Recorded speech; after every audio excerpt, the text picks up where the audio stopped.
Bihar special जो 65वां BPSC exam में प्रश्न पूछा गया बिहार विशेष से, उससे रिलेटेड हम लोग बिहार से रिलेटेड प्रश्नों का हल देखेंगे। ये जो प्रश्न है सिर्फ आपको यहाँ पर आंसर लिया गया, इसका जो क्वेश्चन है टेक्निकल एरर के कारण वो आ नहीं रहा है। तो आज हम लोग देखेंगे इसमें से जो यहाँ पर आपको आंसर है, क्वेश्चन हम आपको बोलते चलेंगे, तो थोड़ा ध्यान से सुनते चलिएगा इसको।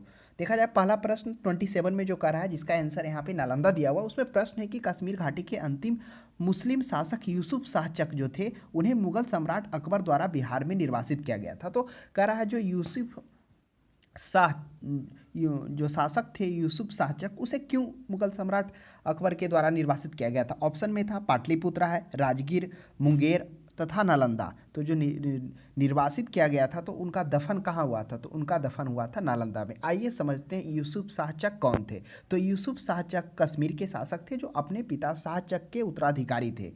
तो वह क्या हुए थे 1559 यानी 1579 ईस्वी से 1586 ईस्वी तक वह उन्होंने शासन किया था। फिर अकबर क्या करता है कि कश्मीर को अपने साम्राज्य में मिला लेता है, और उसके बाद जो यूसुफ शाह चक थे उनको अपने अंडर में लेकर 30 महीने तक वो कैद में रखता है, यानी कि 1580 से 86, 86 से 89 ईस्वी तक रहता है। उसके बाद वो बंगाल निर्वासित करता है, बंगाल से बाद फिर बिहार के नालंदा में स्थानांतरित कर देता है। वहीं उनकी मृत्यु हो जाती है और वहीं पर उनका दफन कर दिया जाता है। तो वही प्रश्न पूछ रहा, जो निर्वासित किया गया था उनको दफन कहाँ किया गया था, वो बिहार के नालंदा में किया गया था। तो हम लोगों ने देखा एक और है इसी तरह से, जिस प्रकार से ये हम लोगों ने देखा कि किस तरह से यूसुफ शाह चक अकबर के द्वारा उसे निर्वासित कर पटना में दफन किया गया, बिहार के नालंदा में दमन किया। ठीक उसी प्रकार एक कौन थे, पठान शासक शेरशाह सूरी थे। उनका भी देखा जाए तो सासाराम रोहतास में उनका है। तो पठान शासक शेरशाह सूरी जो मुगल साम्राज्य को हराया था और उत्तरी भारत में सूरी साम्राज्य की स्थापना की थी। का मकबरा सासाराम काफ़ी देखने योग्य है, रोहतास में है, तो वह भी ध्यान में रखिएगा। नेक्स्ट प्रश्न 28 में देखते हैं, जिसका प्रश्न का जवाब है ब्लिसफुल बिहार। प्रश्न था कि बिहार राज्य पर्यटन विकास निगम का टैगलाइन क्या था। तो बिहार राज्य पर्यटन विकास का टैगलाइन था, वह था ब्लिसफुल बिहार था। उस प्रश्न का सही जवाब ये होगा ब्लिसफुल, जिसकी स्थापना 1980 ईस्वी में की गई थी। तो यह ध्यान में रखिएगा।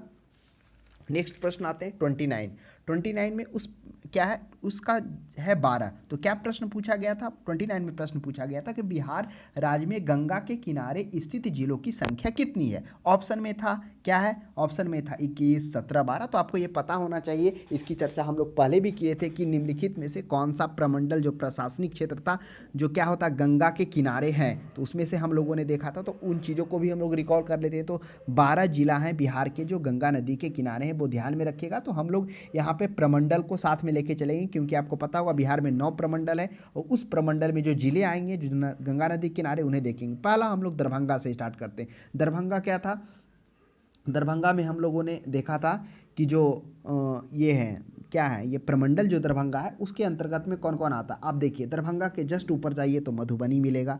तो हम लोग थोड़ा सा फिगर को इस प्रकार से, ये बिहार का ये जो फिगर था इस तरह से, एक मिनट फिर से हम ड्रा करते हैं, ये आपका बिहार इस तरह से, मतलब आपको हम बस दिखाने का। तो ये दरभंगा, दरभंगा के जस्ट ऊपर आप मान लीजिए मधुबनी, दरभंगा के जस्ट नीचे हो गया समस्तीपुर।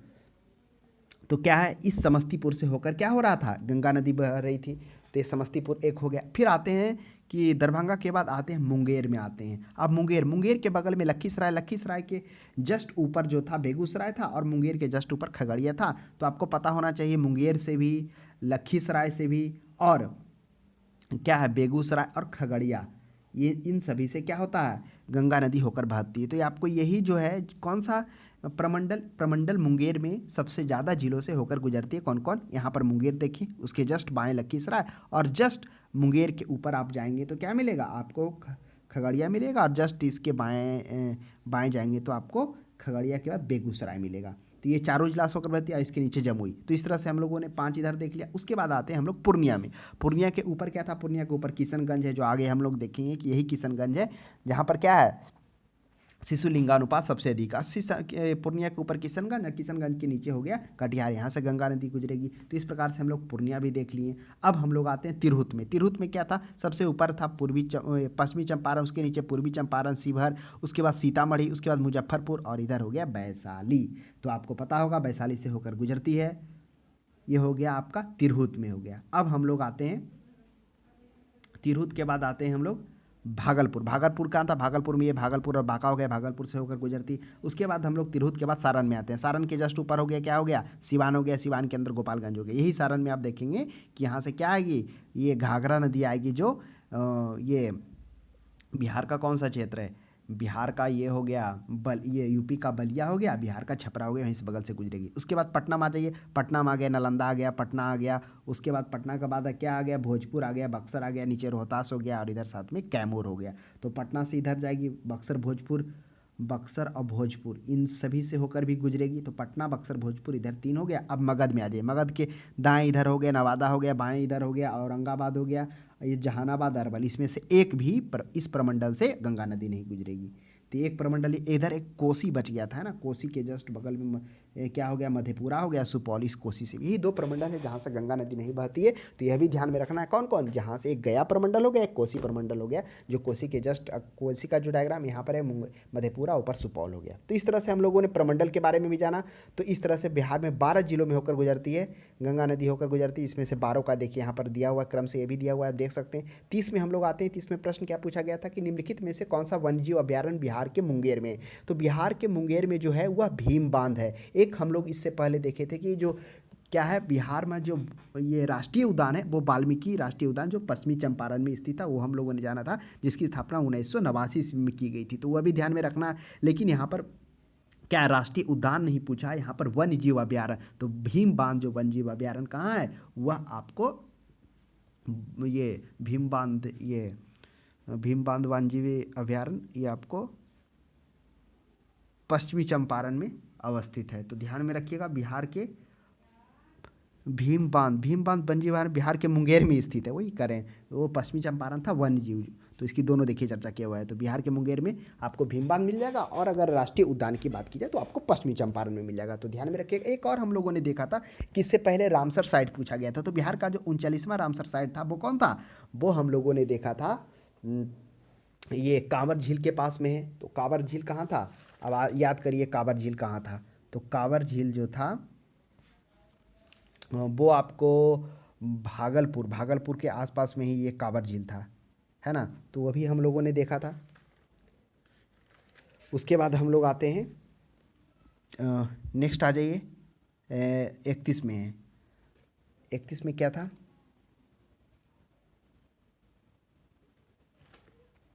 31 में प्रश्न पूछ रहा है कि 2011 की जनगणना के अनुसार बिहार के किस जिले में सर्वोच्च लिंगानुपात था। तो ध्यान में रखिएगा, जो कौन सा है सबसे सर्वोच्च लिंगानुपात, तो जिसकी चर्चा हम लोग अभी जब मैप का देख रहे थे, जिसमें से गंगा नदी किन जिलों से होकर गुजरती, तो वहाँ पे हम लोग चर्चा किए थे कि जो पूर्णिया के जस्ट ऊपर गोपालगंज है, वहाँ पर सबसे अधिक शिशु लिंगानुपात देखने को मिला। तो वही करा, भारत में जो है गोपालगंज क्या है, वह सबसे गोपालगंज, ये तो गोपालगंज हो गया ना, ये किशनगंज की चर्चा किए थे ना, किसी शिशु लिंगानुपात। लेकिन सबसे ज़्यादा अगर पूछा जाए तो बिहार का जो लिंगानुपात है वह गोपालगंज में कितना है, 1021 है।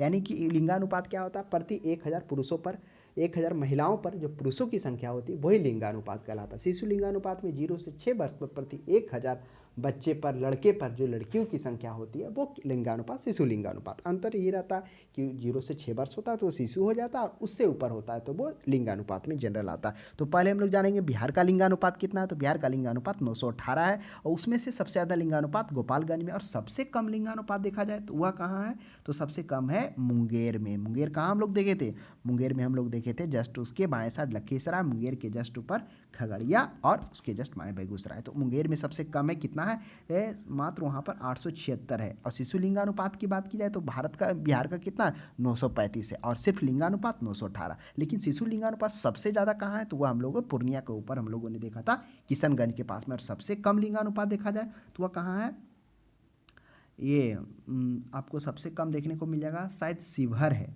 मेरे अनुसार नहीं, शिवहर नहीं, सबसे कम शिशु लिंगानुपात आपको देखने को मिल जाएगा वह वैशाली में देखने को मिल जाएगा। अब ये वैशाली कहाँ था, वो आप तिरहुत के देखे थे, जो जहाँ से गंगा नदी होकर गुजर रही थी। तो इस तरह से हम लोगों ने जाना। तो यह भी एक बार और ध्यान में साथ में रखना कि सबसे अत्यधिक बात की जाए जो जनजाति कहाँ है बिहार के किस जिले में, तो जनजाति की बात की जाए तो पश्चिमी चंपारण है। और सिर्फ अनुसूचित जाति की बात की जाए तो अनुसूचित जाति सबसे ज़्यादा आपको गया में देखने को मिलेगा, प्रतिशत में भी देखने को ज़्यादा मिलेगा और जनसंख्या में भी। उसी तरह के जनजाति में पश्चिमी चंपारण में प्रतिशत में भी ज़्यादा देखने को मिलेगा और आपको जनसंख्या में भी देखने को मिलेगा। और न्यूनतम की बात की जाए तो न्यूनतम सबसे ज़्यादा जो अनुसूचित जाति है वह शिवहर में है और अनुसूचित जनजाति भी शिवहर में है। तो इस तरह से हम लोगों ने देख लिया। उसके बाद जनसंख्या घनत्व की बात की है तो सबसे कम तो आपको पता हुआ जनसंख्या घनत्व है वह कैमूर भभुआ में मात्र 488 व्यक्ति प्रति किलोमीटर। नेक्स्ट 32 में प्रश्न देखिए, 32 में क्या पूछ रहा था। 32 में जो प्रश्न पूछ रहा है वो हम देखेंगे। देखिए 32 में कह रहा है निम्नलिखित में से कौन सा जिला सबसे अधिक पतझड़ वन क्षेत्र से घिरा हुआ है। तो ऑप्शन में है पश्चिमी चंपारण, गया, कैमूर और नवादा। आपको पता होना चाहिए कि सर्वाधिक वन तो दो क्षेत्र में हम लोगों ने देखा था। कौन कौन था, एक पश्चिमी चंपारण और कैमूर, लेकिन यहाँ पतझड़ वन की बात हो रही। तो ऑप्शन में पश्चिमी चंपारण भी है और कैमूर भी है, तो यहाँ पर हो जाएगा पतझड़ वन, वो कैमूर हो जाएगा, पश्चिमी चंपारण हो जाएगा। और कैमूर में तो न्यूनतम वर्षा होती है जिसके कारण वह पतझड़ वन वहाँ नहीं है, उससे ज़्यादा है पश्चिमी चंपारण में, तो ध्यान में रखिएगा। नेक्स्ट हम लोग देखते हैं और सबसे न्यूनतम वन कहाँ आता है, वो शिवहर में आता है, शिवहर और शेखपुरा में। नेक्स्ट 33 में प्रश्न क्या था, 33 में था का बिहार के किस जिले में गंगा नदी सबसे लंबी है। अब यह प्रश्न है, अभी तो हम लोगों ने तीन चीज़ों के बारे में देखा। एक चीज़ देखा कि कौन कौन से प्रमंडल से होकर गंगा नदी बहती है, जिसमें से हम लोगों ने देखा दरभंगा से प्रमंडल से होकर गुजरती है। दरभंगा के प्रमंडल से कौन सा जिला से, वैशाली जिला से। दरभंगा के बाद मुंगेर देखा, मुंगेर में किस से, मुंगेर में मुंगेर हो गया, लखीसराय हो गया, मुंगेर के ऊपर खगड़िया हो गया, बेगूसराय हो गया, तो इन चारों से इधर गुजर रही थी। उसके बाद हम लोगों ने देखा था मुंगेर के बाद आ जाइए पूर्णिया में। पूर्णिया में हम लोगों ने देखा पूर्णिया के जस्ट ऊपर गोपालगंज, नीचे क्या कटिहार, तो कटिहार से होकर गुजर रही थी। उसके बाद हम लोगों ने सारण देखा था। सारण में हम लोग सारण से, सारण के ऊपर सिवान, सिवान के ऊपर गोपालगंज, ये देखा था, तो सारण से हम लोगों को देखा था।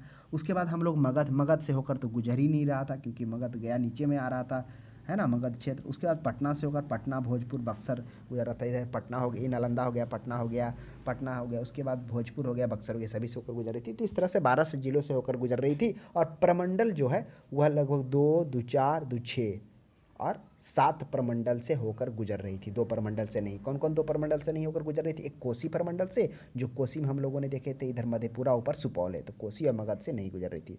उसके बाद 33 में तो वही पर सबसे अधिक जो गंगा नदी है वो कौन सा जिला से बहती, तो वो पटना में है। पटना जिला से सबसे लंबे वो होकर गुजरती, सबसे लंबे गंगा नदी होकर गुजरती पटना से। नेक्स्ट 34 में देखिए हम लोग आते हैं।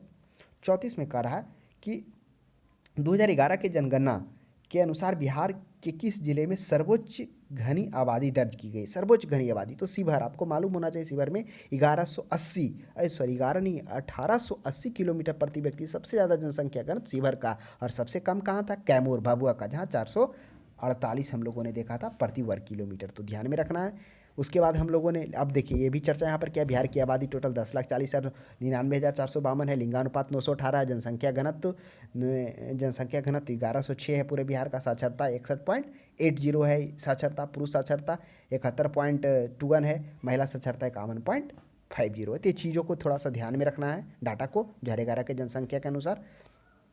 उसके बाद 35 में हम लोग आते हैं। 35 में प्रश्न पूछा गया था कि भागलपुर में नमक सत्याग्रह का नेतृत्व किसने किया था।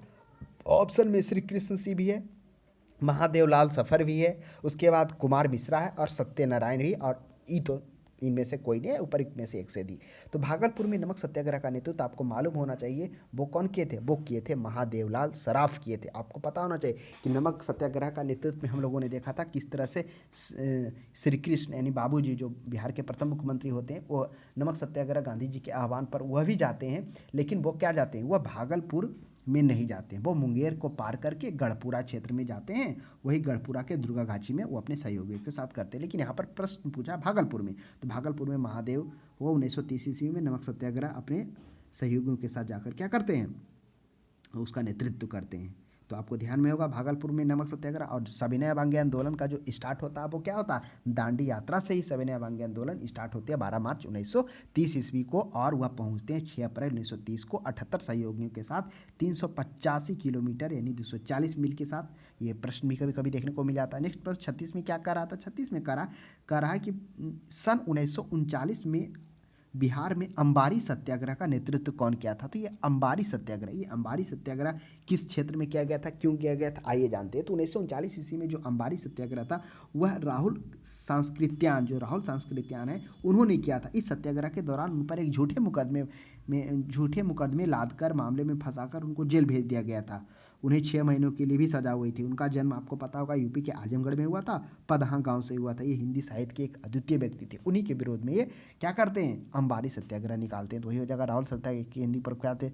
उसके बाद वो झूठे आरोप लगा कर दी गई थी, इसीलिए वो अंबारी सत्याग्रह निकाला। नेक्स्ट क्वेश्चन है जिसका प्रश्न का सही जवाब है मुरली मोहन प्रसाद। प्रश्न क्या था, प्रश्न था बिहार में सर्चलाइट समाचार पत्र के संपादक कौन थे। याद करिए, अगर समाचार पत्र की पत्रकारिता की बात होती है, पहले भी चर्चा हुई, सबसे पहले अंग्रेजी अखबार बिहार में वह क्या हो गया था, हेराल्ड अखबार आया था। कौन, द बिहार हेराल्ड प्रकाशन अंग्रेजी में हुआ था। उसके बाद हम लोगों ने यह देखा था 20वीं शताब्दी में दबदबा जो मदरलैंड और बिहार का रहा था, लेकिन उससे पहले the Bihari and Bihar times अखबार जो होता बिहार को पृथक प्रांत बनाने में काफ़ी भूमिका रहती। कौन, द बिहारी और बिहार टाइम्स। आपको पता होना चाहिए बिहार टाइम्स की स्थापना 1903 ईस्वी में होती है, फिर 1906 ईस्वी में इसका प्रकाशन भागलपुर में होने लगता है, और मतलब उसके बाद पहले साप्ताहिक होता था 1903 में, 6 ईस्वी में भागलपुर के साथ होने लगता है, और बिहार न्यूज के साथ जोड़कर इसका नाम द बिहारी कर दिया जाता है। किसको, बिहार टाइम्स को। और फिर 1917 में द बिहारी को दैनिक रूप से पब्लिकेशन करना स्टार्ट कर दिया था, फिर वो 1917 में ही बंद हो जाता। फिर उसके बाद 1918 ईस्वी में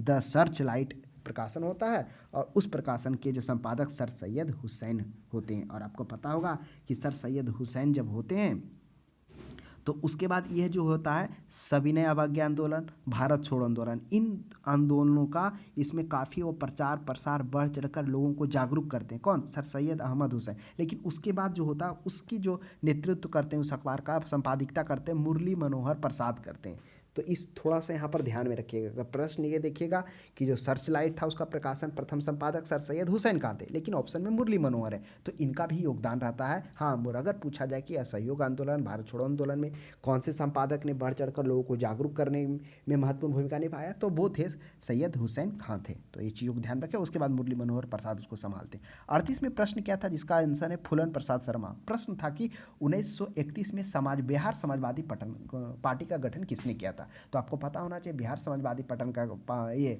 पार्टी का गठन जयप्रकाश नारायण और उसके बाद फूलन प्रसाद वर्मा के कुछ अन्य लोगों के साथ मिलकर कब होता है, 1931 ईस्वी में, जुलाई 1931 ईस्वी में किया जाता है। तो वही प्रश्न में था फूलन प्रसाद वर्मा, स्वामी योगानंद, दादा भाई नौरोजी और नरहरि पारुख। तो वो हो जाएगा फूलन प्रसाद शर्मा, साथ में जयप्रकाश नारायण भी होते हैं, आपको पता होना चाहिए।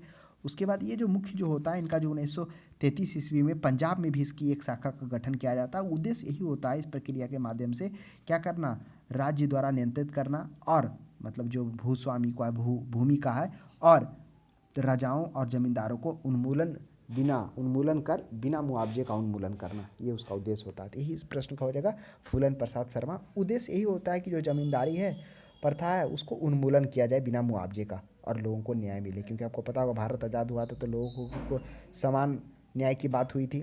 नेक्स्ट देखते हैं 39 में बिहार में 1857 का नेतृत्व किसने किया था, वही कुंवर सिंह। इस कुंवर सिंह के बारे में आपको पता होगा किस तरह से 25 जुलाई 1857 ईस्वी को दानापुर के सैनिक टुकड़ी में विद्रोह हुआ था। उसके बाद वह विद्रोह कहाँ, आरा की ओर चला गया। फिर वो उसको कौन संभालते हैं, वीर कुंवर सिंह संभालते हैं। फिर आपको पता होगा कि मतलब 25 जुलाई 27 जुलाई को आरा तक पहुंच जाता है। उसके बाद 23 अगस्त को जगदीशपुर कुंवर सिंह के यहाँ पहुंच जाता है। फिर वही 22 मार्च 1858 ईस्वी को अभी हम लोगों ने देखा था किस तरह से वह जगदीशपुर आते हैं और ब्रिटिश झंडे को उतार कर घायल अवस्था में वो भारतीय झंडे को लगाते हैं। फिर 23 अप्रैल को वो अपने महल में जाते हैं और उसके बाद कुछ दिनों बाद उनकी मृत्यु हो जाती है। तो ये वीर कुंवर सिंह है जो 1857 क्रांति का नेतृत्व जगदीशपुर बिहार से किए थे। 40 प्रश्न है जिसका आंसर स्वामी विद्यानंद है। ये प्रश्न क्या था, प्रश्न था कि असहयोग आंदोलन के दौरान बिहार में कृषकों का नेतृत्व किसने किया था। तो भाई बिहार में कृषकों का नेतृत्व असहयोग आंदोलन के दौरान, ऐसे तो कृषकों का नेतृत्व में आ जाएगा। तो आपने देखा होगा ना आगे प्रश्न, सच्चिदानंद सिन्हा भी थे, काफ़ी योगदान उनका भी रहता है लेकर इसको लेकर। उसके बाद स्वामी सहजानंद सरस्वती का भी रहता है जो बिहार प्रांतीय किसान सभा में आते हैं। लेकिन यहाँ पर प्रश्न पूछ दिया कि असहयोग आंदोलन के दौरान, तो वह स्वामी विद्यानंद रहते हैं। तो आइए थोड़ा जानते हैं, असहयोग आंदोलन के दौरान बिहार में कृषकों का नेतृत्व स्वामी विद्यानंद करते हैं। स्वामी विद्यानंद गांधी जी के चंपारण सत्याग्रह से वो काफ़ी प्रभावित थे, और प्रभावित होने के कारण वह असहयोग आंदोलन के दौरान 1920 और 1922 असहयोग आंदोलन हुआ था। आपको पता है ना, 1920-21 में स्टार्ट हुआ था जब खिलाफत आंदोलन के बाद में हुआ था। तो उसके बाद वही करा कि उन्होंने किसानों के समर्थन में दरभंगा में महाराज दरभंगा के विरुद्ध आंदोलन चलाया था। लेकिन फिर बाद में ये आंदोलन दब गया क्योंकि जो वहाँ का जो ये महाराजा है वो किसानों को क्या कर दिया, सहायता प्रदान करने लगा, जिसके कारण ये आंदोलन कमजोर हो गया। तो वही है कि असहयोग आंदोलन के दौरान कौन किए थे कृषकों का नेतृत्व? स्वामी विद्यानंद किए थे। नेक्स्ट देखते हैं 41 में सच्चिदानंद सिन्हा। प्रश्न क्या था इसका? प्रश्न था 41 में कि आधुनिक बिहार का निर्माता किसे माना जाता है? तो आधुनिक बिहार का निर्माता सच्चिदानंद, यही वो सच्चिदानंद है जिनका जन्म बक्सर के मुरारपुर में होता है। तो ध्यान में रखिएगा, ये सभी प्रश्न हो सकता है आपको देखने को मिल जाए। तो बिहार के बक्सर के मुरार गांव में होता है। लंदन में ये कानून की पढ़ाई के लिए जाते हैं, वहाँ से बैरिस्ट्री कर वो भारत लौटते हैं। जैसे ही वो भारत लौटते हैं तो 1991-92 में वह क्या करते हैं? बिहार राज्य की मांग का आंदोलन चलाते हैं। मात्र उनकी उम्र उस समय 20 वर्ष होती, इसीलिए इन कारणों की वजह से ही उनको बिहार का निर्माता कहा जाता है, क्योंकि वहीं से वो आवाज़ उठाना स्टार्ट करते हैं। फिर सच्चिदानंद सिन्हा का जो आगे करियर आप देखेंगे, वे संविधान सभा के प्रथम अध्यक्ष चुने जाते हैं।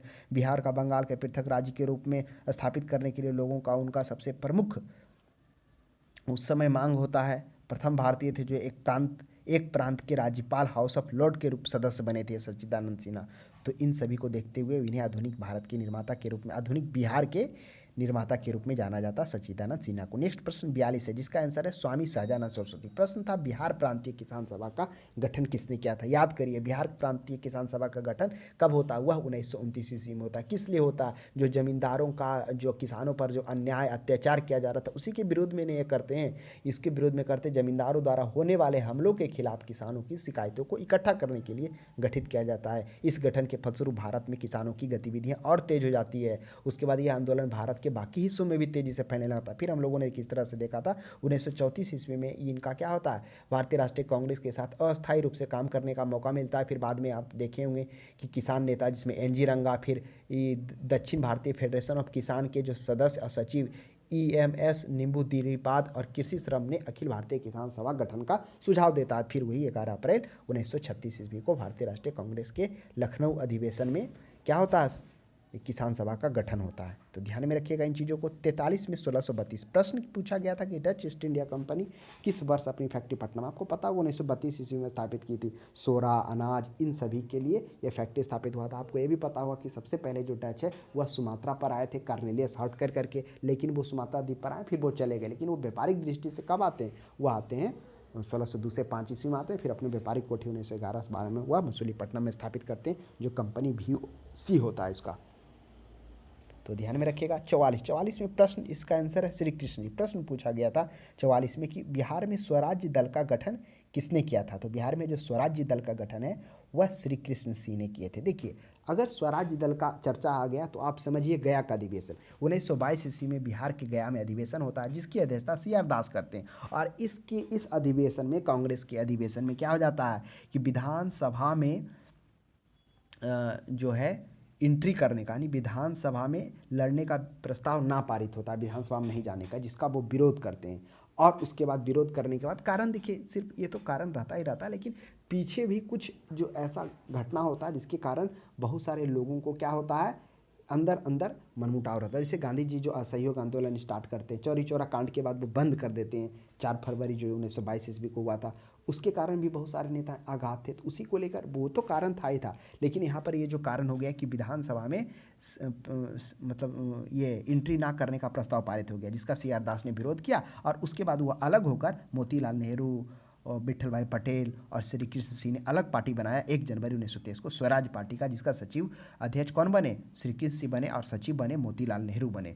तो उसके बाद क्या होता है, जो बिहार में जो होता है, बिहार में स्वराज पार्टी का नेतृत्व वो श्री कृष्ण सिंह करते, इसलिए इस प्रश्न का जवाब श्री कृष्ण सिंह दिया हुआ है। उसी का शाखा एक रहता है। 44 में है रोहतास, इसका आंसर रोहतास है। प्रश्न क्या पूछा गया था 45 में कि कौन सा जिला धारवाड़ भूस्तरीय रचना वाला? ऑप्शन में था मुंगेर था, जमुई था, नवादा था और रोहतास था। तो आपको पता होना चाहिए मुंगेर, जमुई, नवादा, यह क्या है? धारवाड़ रचना वाला है, लेकिन रोहतास धारवाड़ रचना वाला नहीं है। धारवाड़ कहने का मतलब थोड़ा पपड़ी है, यहाँ पर कहने का मतलब ये जो है क्या है, ये बांगर मिट्टी है, बांगर है ना, क्योंकि यहाँ पर 2 तरह के हम लोगों ने देखा था। गंगा के मैक्सिमम जो उत्तरी मैदान है वो क्या है, जलोढ़ मिट्टी से निर्मित है। वो जलोढ़ मिट्टी 2 प्रकार थे, खादड़, बांगर। तो ये जो क्षेत्र है जिसमें से हम लोगों ने देखा था धारवाड़ भूस्तरीय रचना, जैसे मुंगेर, जमुई, नवादा, ये मुख्यतः जो आपको बांगड़ देखने को मिल जाएगा, पुरानी मिट्टी। खादड़ में हो गया, जैसे उत्तरी में चले जाइए तो वहाँ पर आपको खादड़ जलोढ़ मिट्टी देखने को मिलेगा। तो ये थोड़ा सा अंतर है, वही है। तो धारवाड़ भूस्तरीय संरचना जो जिसमें नहीं है, तो रोहतास में नहीं है। रोहतास में ये भी हम लोगों ने एक प्रश्न और देखा था क्या देखा था कि सबसे ज़्यादा साक्षरता दर यही है, रोहतास में ही है ना सबसे ज़्यादा साक्षरता दर, और सबसे कम पूर्णिया में था। यही रोहतास था जहाँ पर महिलाओं की भी साक्षरता सबसे ज़्यादा देखने को मिली थी।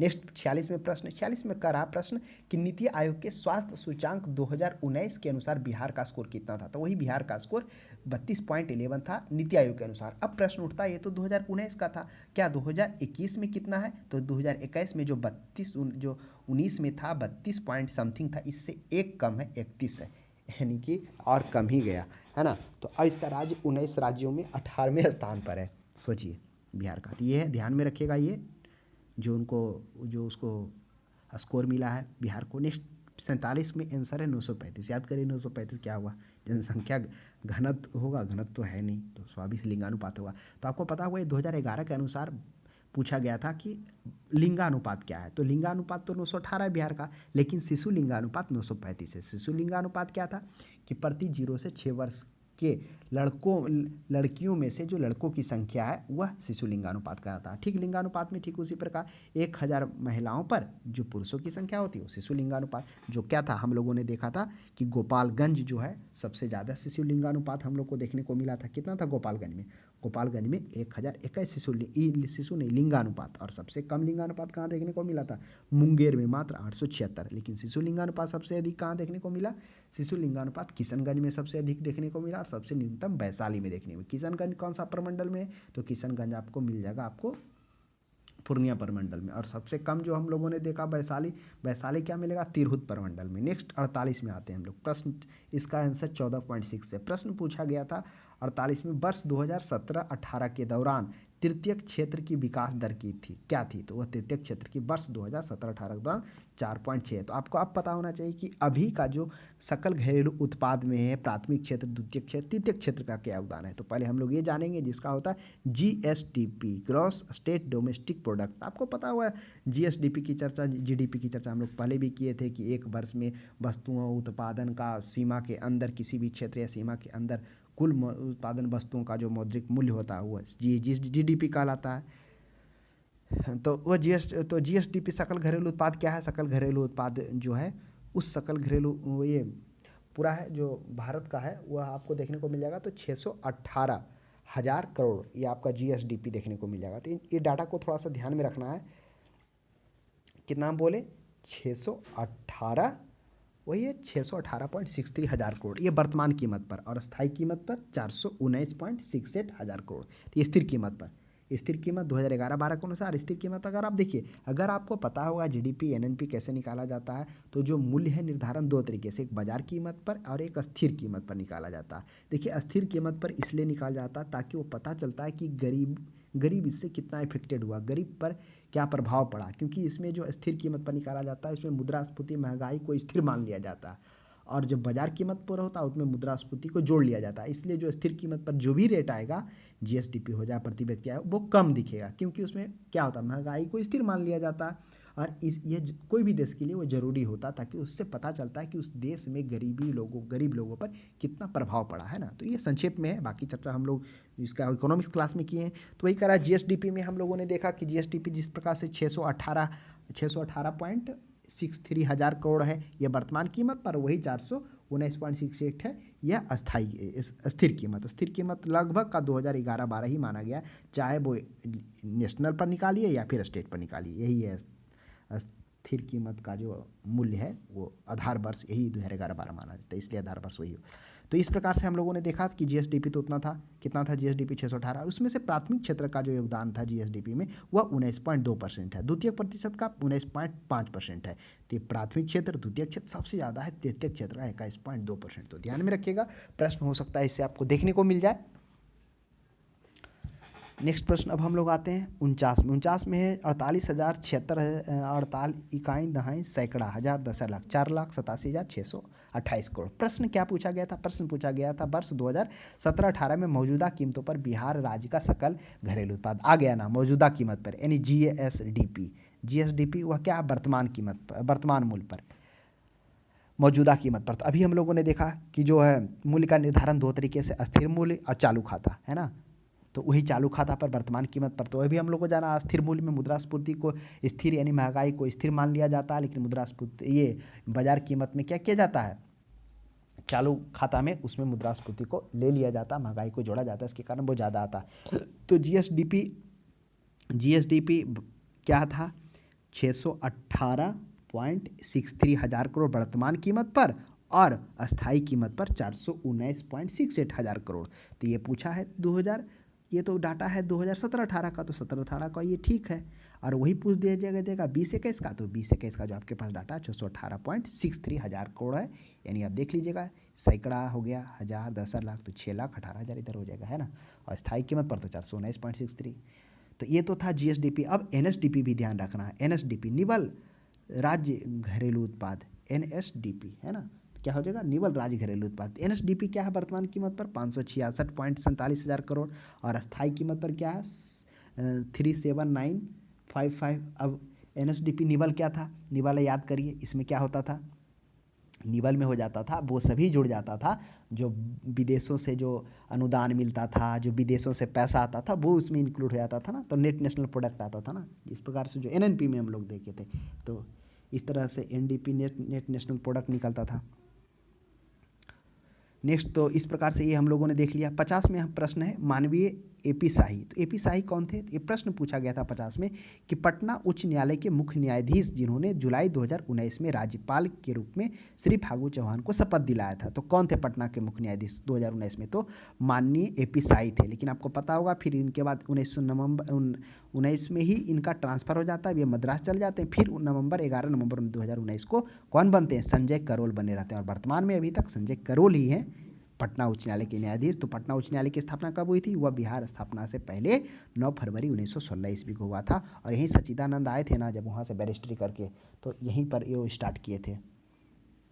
वो तो 1891-92 में चले आते हैं ना, तो नहीं कहिए 1891-92 वो कलकत्ता में ही वो प्रैक्टिस करते हैं, क्योंकि 16 में बनता है ना।